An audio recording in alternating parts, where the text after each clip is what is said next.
that emphasizes spiritual growth, self-discipline, and compassion for others, culminating in the joyful celebrations of El-Fitri.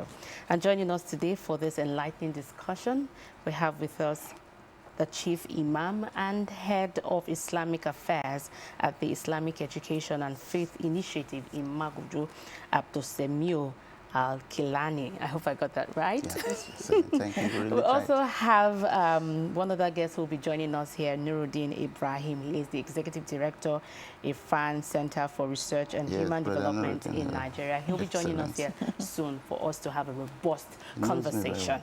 You're welcome to the conversation. Thank you. And viewers at home, I say salamu alaikum, may Allah's peace be upon you. Amen. Whether you are Muslim or not Muslim, we need peace. Of course. And our nation will be in peace by God's grace. Amen. Thank you for having me this morning. You're welcome. You're welcome. So Ramadan is a sacred month, as I said earlier. It's a month that calls for sober reflection, discipline, faith. Yeah. You know, but I would need you to break it down. What exactly is the essence of Ramadan? Well, in a nutshell, okay, let me start literally the word Ramadan itself. Maybe it will have a very impactful linguistic interpretation. Basically, Ramadan is an Arabic word, means the scorching fire, something that is hot, something that is highly excruciating in hotness and pain. And when something is hot, you need a very subtle water or cool instrument to downsize the heat. And that month is expected to be a training ground, a spiritual school, a thoughtful environment to keep in line with what is really humanity. You know, before Ramadan comes, we have this issue of economic, or even till now, people cannot even feed. Is it the so-called 4-square meal?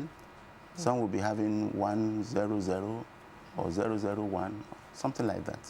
So Allah subhanahu wa ta'ala, our creator of all human beings, whether Christian or Muslim or even atheists, wants the rich people, the so wealthy, affluent one, to have the impact of hunger, the impact of tastiness, where you cannot even drink anything, you cannot eat, you don't have access to all these rudiments of sustainability. So you have the feeling. That's why you have this food at home, at your disposal, in your pantry or whatever. You can't eat at that time. You are being colonized, or so to say, you have been arrested by Allah not to eat. Because if you eat, you have violated the rule. And you have to take another 60 days. So you know it's very... Oh, so if 60. You... Yes, when you deliberately break a day without being sick, without having any challenge that is known, but you deliberately, I'm just feeling hungry, let me just take this food. You have to pay back with 60 days. Yes, it's just one. Oh my goodness. When you miss so one. you can see that it's a no-go area. You don't play with that. You will not want that. So you better take your patience, to keep that day. It's few hours of the day. Yeah. So God wants us to have the impact of that with other people, to have a feeling of what they are passing through, the pang of hunger, the tastiness of not being able to drink or have anything drinkable in their system, and to even see that humanity is one. So I don't think I brought any food when I was being born, the day I was born, neither any one of us. Okay. So we met all this provision on earth, right? So it is God that provided them for us. And we need to feel the impact and give to others from what we have. Okay. That is the basic philosophy and the essence of Ramadan. Okay. So the heat and the scorchy pain allow you to have the part of it so that you can take care of other people. Okay. Ramadan has also been described as the month of purification. Really? Yeah. So what exactly are the key spiritual benefits of Ramadan? The first one is to have what we call human feelings and the unity of creation. The way I was born is the way other people were born. Those people that were rich, they were born the same way that the poor one were born. So you have the feeling that humanity is one, irrespective of your race, your tribe, even your religion, your social status, you are one. So God wants us to be united. Okay. You understand? And that is why in Islam, you don't say because this person is not a Muslim, I will not give him arms or I will not support him. It's general. Everybody can take whatever you want to give out. You can see the basis of humanity there. Then secondly, Allah wants us to have what He designed as the unity of purpose of creation, aside from being unified as one. He wants us to feel and also recognize the fact that all human beings, wherever they are, they need to recognize a being, a supreme being that created them. They were not just like that. So do you remember that even an atheist, when he or she has challenges, he will say, oh God. Do you understand that? So why does he or she remember God, the creator? So God wants us to remember him always. And that is why he puts all these measures for us to have a sense of belonging, to practice that and to recognize his supremacy. A father will not be too happy for his child not doing well, after giving him instructions to do, take care of this, take care of the domestic chores. But if he does, even the mother, they will support and like the child. So we are like that before our Creator.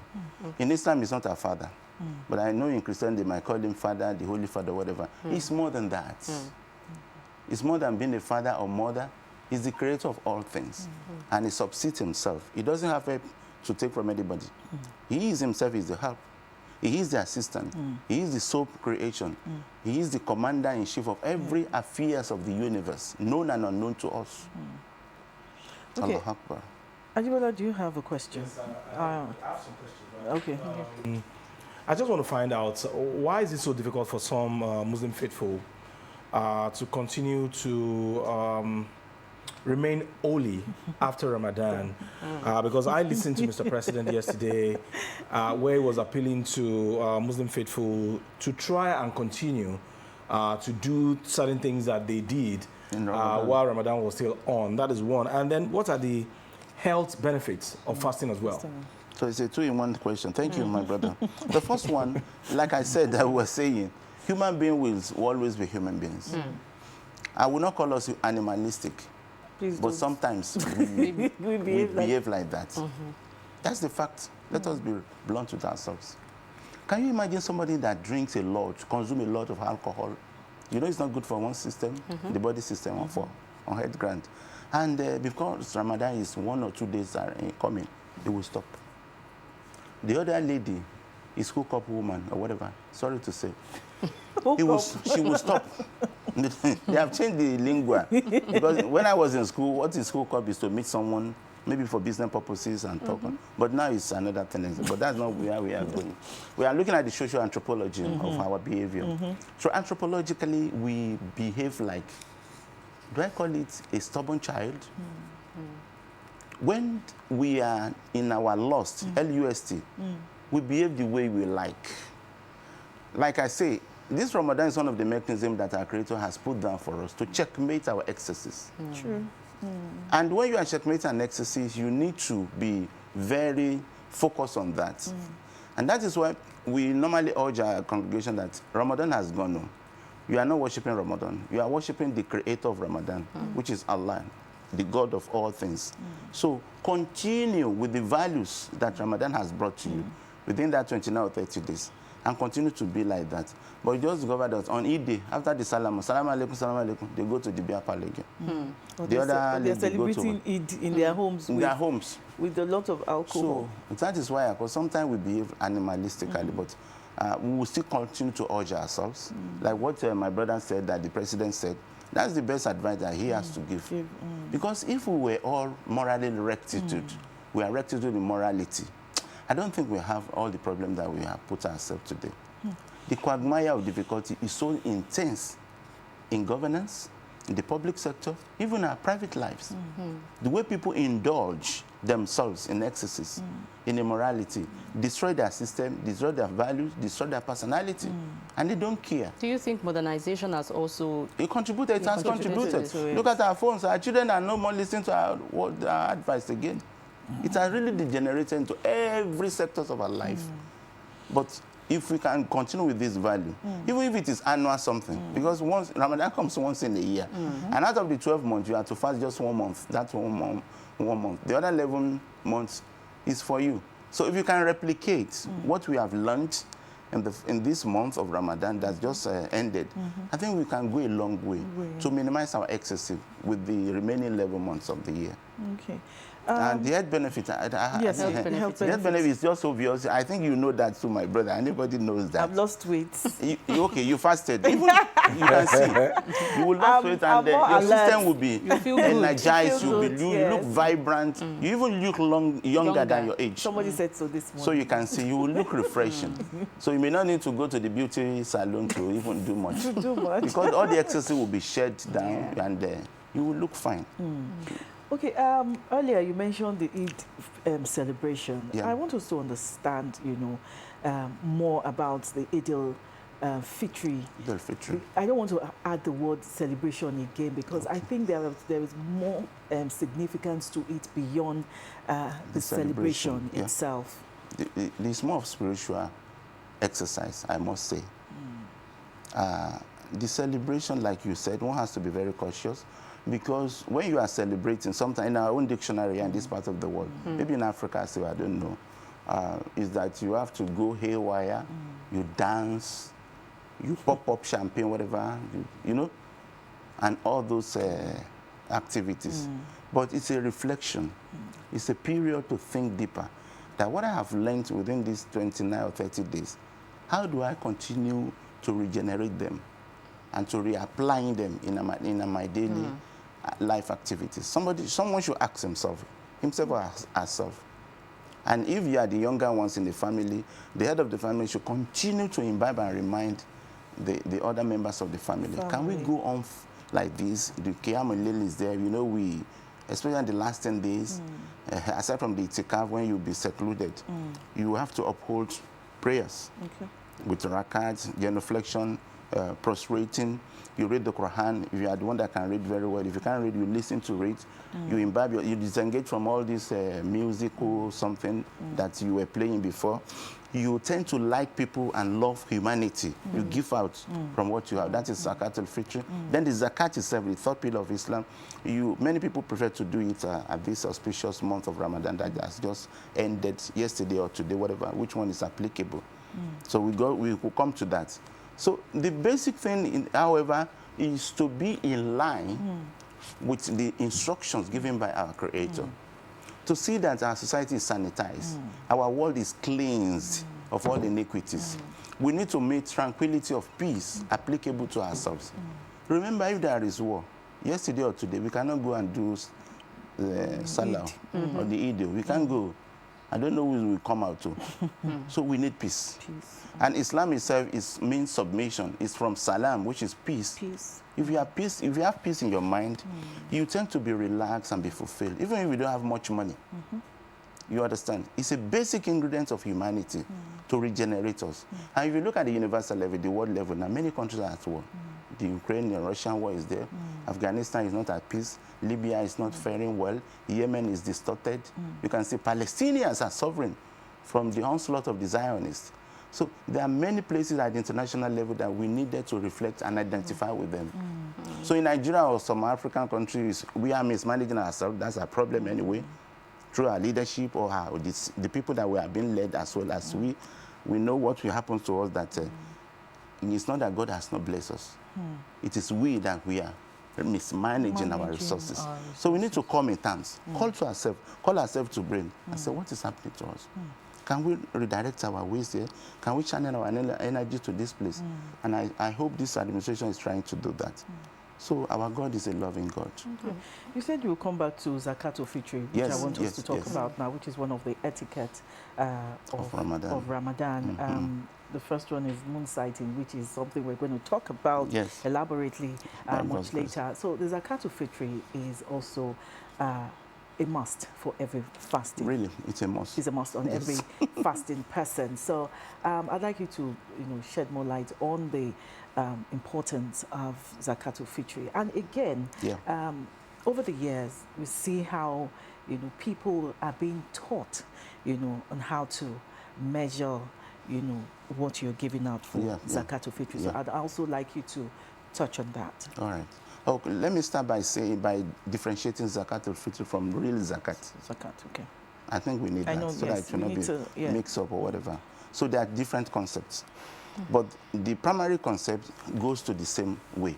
That is satisfying humanity, taking care of humanity. But as far as Zakat al-Fitr is concerned, we call it locally Jaka.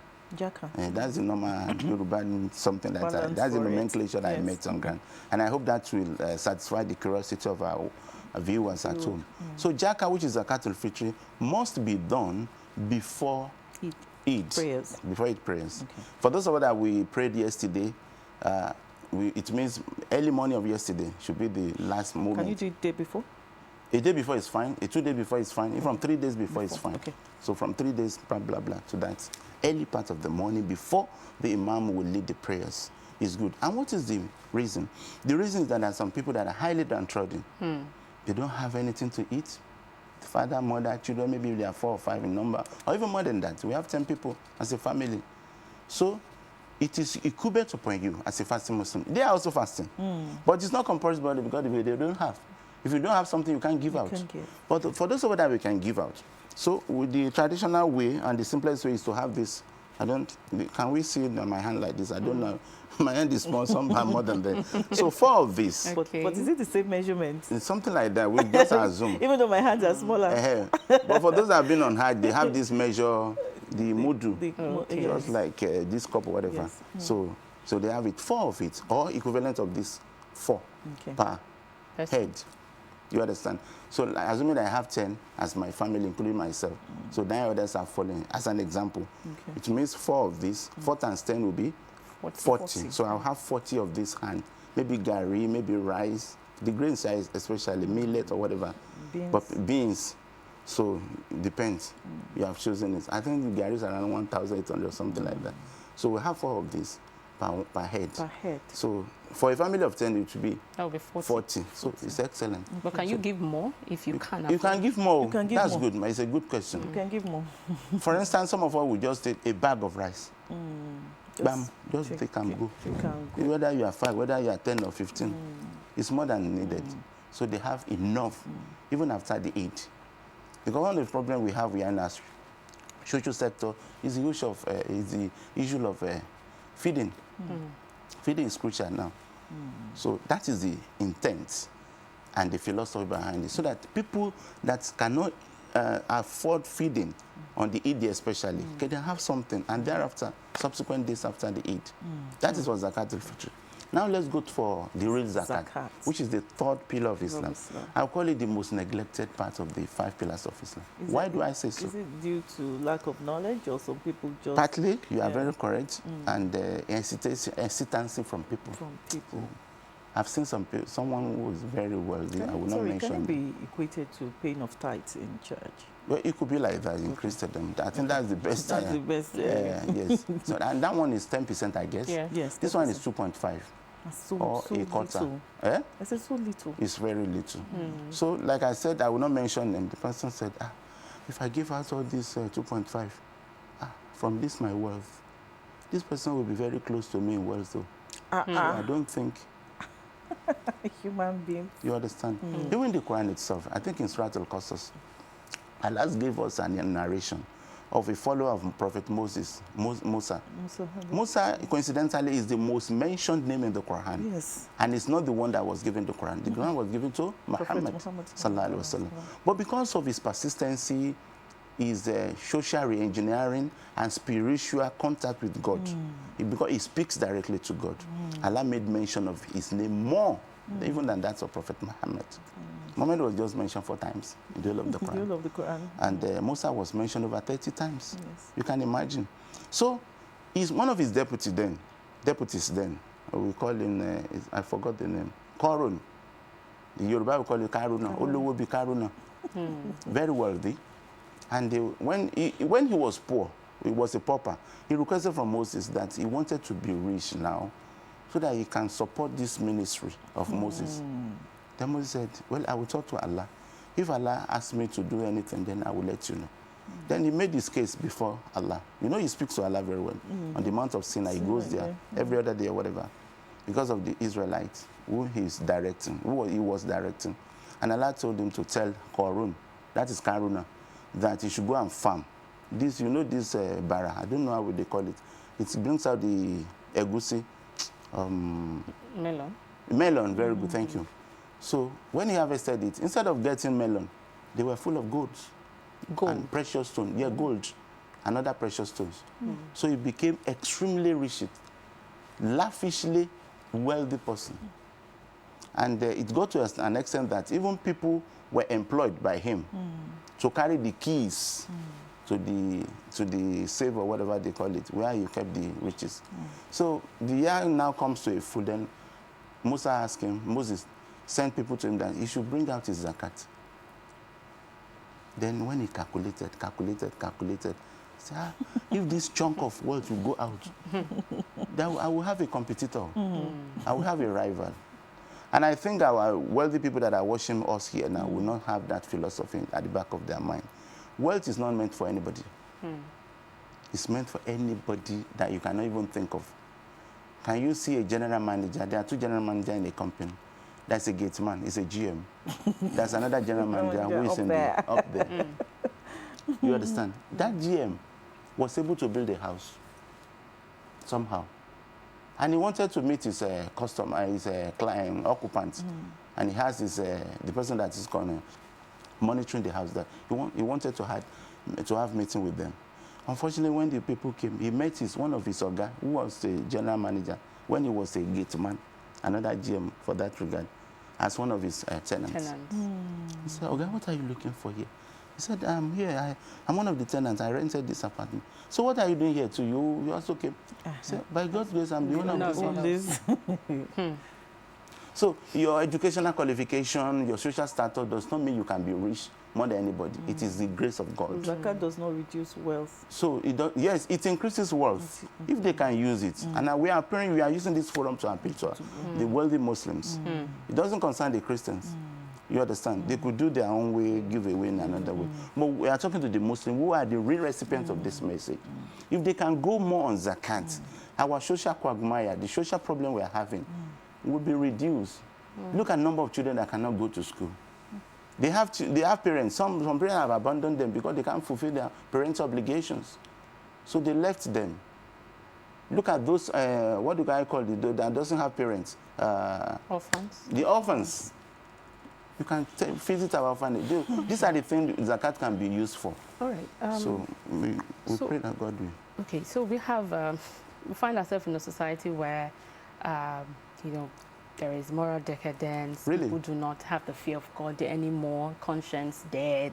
You know, so for young Muslims, how can they, or what are the advice that you can share, you know, for young Muslims to, you know, keep themselves and continue to, you know, build a stronger relationship and build their faith with Allah? And how they can use social media well, positively. which is positively, which is a major distraction. Well, we have just graduated from the Ramadan University, where many professors came to teach us for good 29 or 30 days.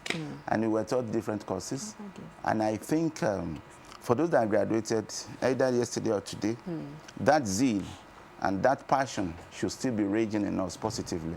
So we need to put that passion of love, passion of empathy, passion of affection to the society.